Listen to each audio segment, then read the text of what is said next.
Hey guys, मैं हूं सुमित तिवारी। आज के इस ट्यूटोरियल में हम कंडीशनल ऑपरेटर को डिस्कस करने वाले हैं। कंडीशनल ऑपरेटर कैसे काम करता है, आप इसको किन प्लेसेस पे यूज कर सकते हैं, इसको अंडरस्टैंड करने के लिए आज का ट्यूटोरियल है। वन मोर थिंग गाइस, अगर आप एक प्रोग्रामिंग लर्नर हैं तो आप patch up with C app and book का यूज कर सकते हैं। ऐप को आप गूगल प्ले से इंस्टॉल कर सकते हैं एंड बुक को परचेज करने के लिए आप अमेजोन की साइट विजिट कर सकते हैं। स्क्रीन पर दिए हुए क्यूआर कोड्स को स्कैन करके आप गूगल प्ले या अमेजोन को विजिट कर सकते हैं या इनकी लिंक्स डिस्क्रिप्शन में भी अवेलेबल हैं। तो चलिए स्टार्ट करते हैं।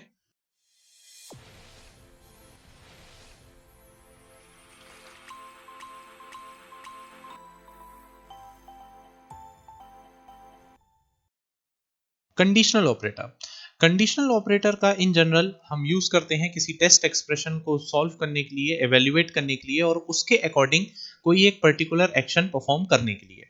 या दूसरे वर्ड्स में हम ये भी कह सकते हैं कि हम इसका यूज कर सकते हैं कोई डिसीजन मेक करने के लिए, just like if else statement का जैसे हम यूज करते हैं। कुछ सिंपल स्टेटमेंट्स के लिए ये इफ एल्स का एक एज एन अल्टरनेटिव भी हम इसे यूज कर सकते हैं और इसे एज एन अल्टरनेटिव भी यूज किया जाता है।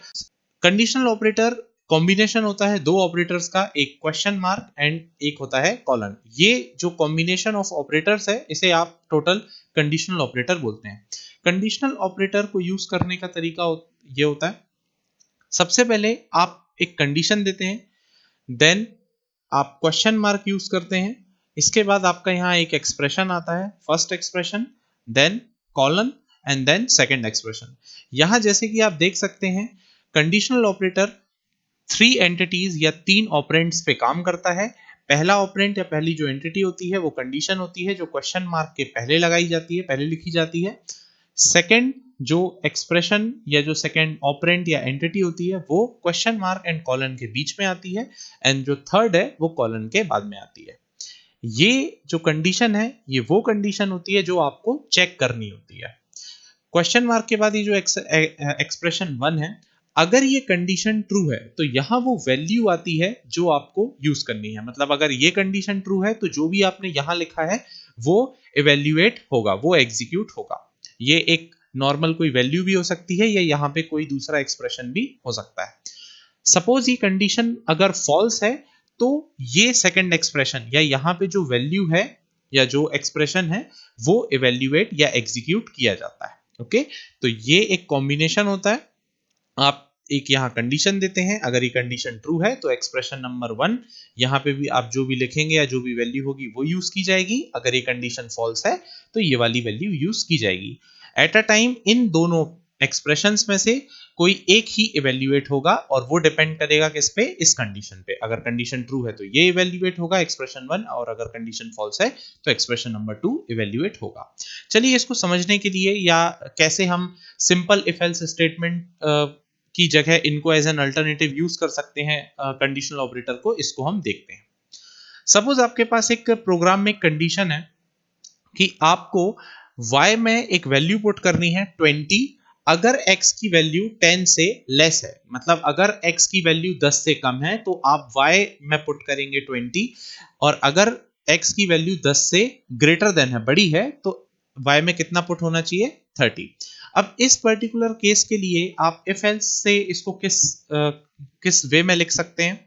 आप लिखेंगे if x is smaller than 10 then y is equal to 20 else y is equal to 30। तो ये इस तरीके से आप एक statement if else decision making statement का यूज कर सकते हैं इस पर्टिकुलर केस को लिखने के लिए। यहाँ पे अगर x की वैल्यू 10 से कम होगी तो y में 20 असाइन कर दिया जाएगा, और अगर x की वैल्यू 10 से ग्रेटर देन हुई तो y में 30 असाइन कर दिया जाएगा। इस सेम वर्क को हम कंडीशनल ऑपरेटर का यूज करके भी कर सकते हैं। कैसे? कुछ इस तरीके से हम लिखेंगे y is equal to, because जो वैल्यू आपको पुट करनी है या जो वैल्यू आपको असाइन करनी है वो y में है, तो हम लिखेंगे y is equal to, then हमारी condition x is smaller than 10, ये कंडीशन है हमारी, देन क्वेश्चन मार्क। अब अगर ये कंडीशन ट्रू है तो आपको क्या पुट करना है y में, 20, तो यहाँ क्वेश्चन मार्क के बाद क्या आएगा, 20। और अगर ये कंडीशन फॉल्स है तो आपको क्या पुट करना है y में, 30, तो यहाँ आएगा कॉलन और कॉलन के बाद आएगा 30। बस ये एक स्टेटमेंट इस इफ एल्स स्ट्रक्चर का रिप्लेसमेंट या अल्टरनेटिव है। आप ये स्टेटमेंट लिखते हैं अगर, या आप ये इफ एल्स का स्टेटमेंट पूरा बनाते हैं, दोनों सेम काम करेंगे। कुछ और एग्जांपल देखते हैं। सपोज आपको एक प्रोग्राम बनाना है, या आपके पास एक सिचुएशन है जहां पे वेरिएबल ए अगर बी के इक्वल है तो आपको y में 1 पुट करना है, अगर ऐसा नहीं है तो आपको y में 0 पुट करना है। जैसे फॉर एग्जांपल अगर इसी चीज को हम इफ एल्स से लिखेंगे तो कैसे लिखेंगे, if a is equal equal b then y is equal 1 else y is equal 0। Same इसी स्टेटमेंट को हम कंडीशनल ऑपरेटर की हेल्प से लिख सकते हैं। किस तरीके से, देखिए वैल्यू काय में किस वेरिएबल में असाइन हो रही है, y में, तो y is equal to, condition क्या है, a इज इक्वल b। अब अगर ये कंडीशन ट्रू है तो y में आपको क्या पुट करना है, 1, तो यहाँ क्वेश्चन मार्क के बाद क्या आएगा, 1, देन आपका कॉलन, और अगर ये कंडीशन फॉल्स है तो एल्स में आपको y में क्या पुट करना है, 0, तो यहाँ कॉलन के बाद आएगा 0, एंड दैट्स इट। ये आपका कंडीशनल ऑपरेटर को की हेल्प से आपने ये इफ एल्स स्टेटमेंट का जो लॉजिक है वो यहाँ पे आपने यूज कर लिया है, इसको लिख लिया है। एक एग्जांपल और देखते हैं। अगर आपके पास एक नंबर है n और वो पॉजिटिव है, मतलब ग्रेटर देन 0 है, तो आपको उस वेरिएबल का स्क्वायर y में रखना है। अगर ऐसा नहीं है तो आपको क्या रखना है, 0। मतलब अगर n आप यूजर से एक नंबर ले रहे हैं और वो पॉजिटिव है तो आप उसका स्क्वायर करेंगे, और अगर ऐसा नहीं है तो आप जो y है उसमें आप 0 पुट कर देंगे, 0 असाइन कर देंगे।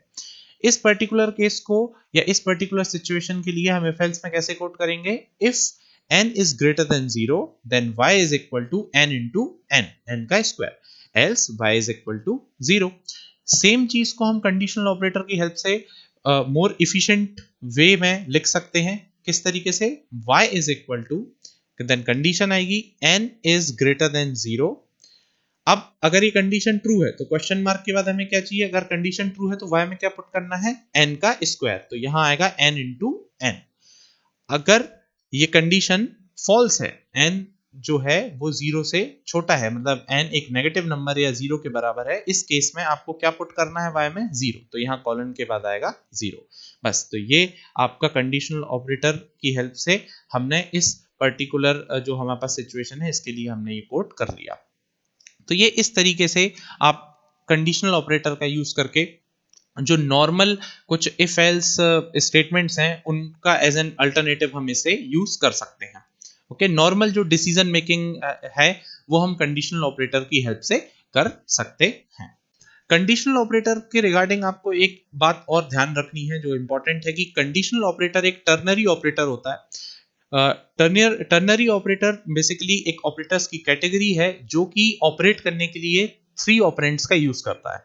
मतलब अगर कोई एक ऑपरेटर ऐसा है जो ऑपरेट करने के लिए, जिसको एग्जीक्यूट करने के लिए, ऑपरेट करने के लिए 3 एंटिटी या 3 ऑपरेंड्स की जरूरत होती है, या वो 3 ऑपरेंड्स लेता है, वो टर्नरी ऑपरेटर कहलाता है। तो कंडीशनल ऑपरेटर एक टर्नरी ऑपरेटर होता है बिकॉज इसको 3 ऑपरेंड्स की जरूरत होती है।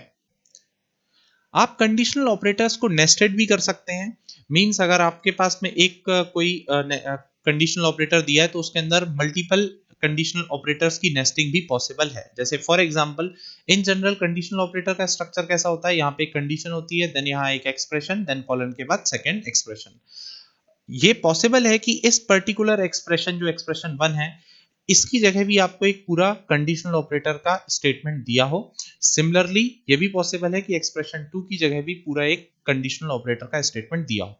इस पर्टिकुलर केस में या इस टाइप के स्टेटमेंट्स में भी आपको बिल्कुल बाय दी रूल्स चलना है कि अगर इस एक्सप्रेशन की आप बात कर रहे हैं तो ये कंडीशन ट्रू होगी तो ये वाला एक्सप्रेशन एग्जीक्यूट होगा, अगर फॉल्स होगी तो ये वाला एक्सप्रेशन एग्जीक्यूट होगा। रूल्स बिल्कुल सेम है, आपको इसे नॉर्मली जिस तरीके से आप इसे सॉल्व करते हैं आपको इसे एग्जीक्यूट करना है। इस टाइप का स्ट्रक्चर आपको इन जनरल कोडिंग कॉम्पिटिशन्स में देखने मिल सकता है कि आपको एक पर्टिकुलर स्टेटमेंट दी होगी और आपको उसे एग्जीक्यूट करके उसका आंसर बताना है। फॉर एग्जाम्पल हम इस स्टेटमेंट को कंसीडर करते हैं। यहाँ पे सपोज करें हमें m की वैल्यू 0 दी हुई है एंड n की वैल्यू हमें 2 दी हुई है। अब इस केस में अगर यहाँ m की वैल्यू 0 है एंड n की वैल्यू 2 है तो सबसे पहले अगर हम इसे एग्जीक्यूट करेंगे तो कौन सा पोर्शन एग्जीक्यूट होगा, ये वाला, m इज ग्रेटर देन 0। अब जैसे कि हम यहाँ देख सकते हैं कि ये कंडीशन फॉल्स है, जैसे ही ये फॉल्स है मतलब ये जो पूरा पोर्शन है ये वाला पोर्शन एग्जीक्यूट नहीं होगा। हम डायरेक्टली कहाँ जाएंगे, कॉलन के बाद वाले स्टेटमेंट पे, मतलब यहां इस केस में x की वैल्यू कितनी हो जाएगी, 0। अब अगर हम दूसरा कोई केस सपोज करें, जैसे सपोज m की वैल्यू हम 4 कंसीडर करके चलते हैं, तो इस केस में ये किस तरीके से वैल्यूएट होगा, सबसे पहले ये वाली कंडीशन इवैल्यूएट होगी। अब ये कंडीशन यहाँ ट्रू है बिकॉज m की वैल्यू ग्रेटर देन 0 है, तो ऑब्वियस सी बात है ये क्वेश्चन मार्क से लेके ये कॉलन ये वाला जो एक्सप्रेशन है ये इवैल्यूएट होगा। अब यहाँ इसके इवैल्यूएशन में सबसे पहले ये कंडीशन इवैल्यूएट होगी, m is greater than n, greater than equal to n, क्या m की वैल्यू ग्रेटर या इक्वल टू है n से, तो यस m की वैल्यू n से बड़ी है, तो ये कंडीशन अब ट्रू है। ये कंडीशन ट्रू है इसलिए क्या एग्जीक्यूट होगा, m इंटू m, तो यहाँ पे m का स्क्वायर किया जाएगा। अगर ये कंडीशन फॉल्स होती तो n इंटू n एग्जीक्यूट होता, बट अभी एज ऑफ नाउ m की वैल्यू n से बड़ी है, दैट्स वाई कौन सा पोर्शन एग्जीक्यूट होगा, ये वाला पोर्शन एग्जीक्यूट होगा, और हमें आंसर में मिलेगा 4 इंटू 4 दैट इज 16, मतलब x की वैल्यू होगी 16। तो इस तरीके से आपको नेस्टेड कंडीशनल ऑपरेटर्स देखने के लिए मिल सकते हैं, इन जनरली आपको कोडिंग कॉम्पिटिशन्स में देखने के लिए मिल सकते हैं, या अगर नॉर्मल नेस्टेड इफ एल्स का कोई स्टेटमेंट है जो इन जनरल वैल्यू असाइन करने के लिए यूज किया जा रहा है, तो आप वहां पे भी इस टाइप के स्ट्रक्चर्स को, इस टाइप के कंडीशनल ऑपरेटर के स्टेटमेंट्स को यूज कर सकते हैं। आज के ट्यूटोरियल में बस इतना ही। आगे आने वाले ट्यूटोरियल्स में हम और ऑपरेटर्स जो बाकी की जो कैटेगरीज हैं उनको कंटिन्यू करेंगे। अगर कंडीशनल ऑपरेटर के रिगार्डिंग आपको कोई भी क्वेरी है तो आप कमेंट सेक्शन में मुझे बता सकते हैं या ईमेल्स के थ्रू आप बता सकते हैं, देन हम उन्हें भी डिस्कस करेंगे। वन मोर थिंग गाइस, आप इस चैनल को सब्सक्राइब करें ताकि आने वाले ट्यूटोरियल्स की इंफॉर्मेशन आपको मिल सके। तब तक के लिए गुड बाय गाइस।